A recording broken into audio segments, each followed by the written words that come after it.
บายดีพ่อแม่พี่น้องเอฟซีตอนนี้ว่าแม็กอยู่ที่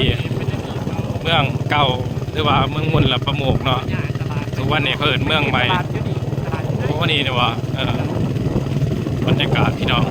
ยามเช้าเนาะอันนี้ถนนเพิ่นเฮ็ดใหม่เด้อพี่น้องเด้อเพิ่นกำลังเฮ็ดใหม่ๆเนาะเพิ่นกำลังจีเทออกเทหินนี่แหละเขาไม่ได้ถ่ายให้เบิ่งเนาะฝนตกใหม่บรรยากาศตอนเช้าประมาณมอง8 โมงไป9 โมงเนาะตอนนี้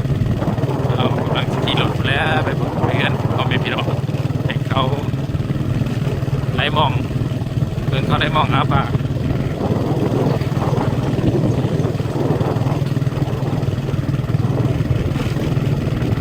บางคนก็จะบ่เคยมาเลยซ้ายนี่เนาะ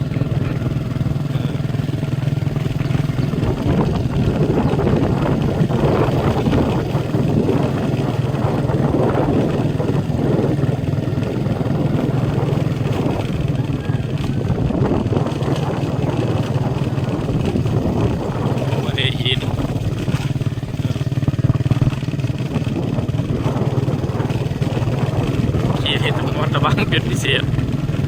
เพราะระวังเนี่ยอย่าลงทุกคน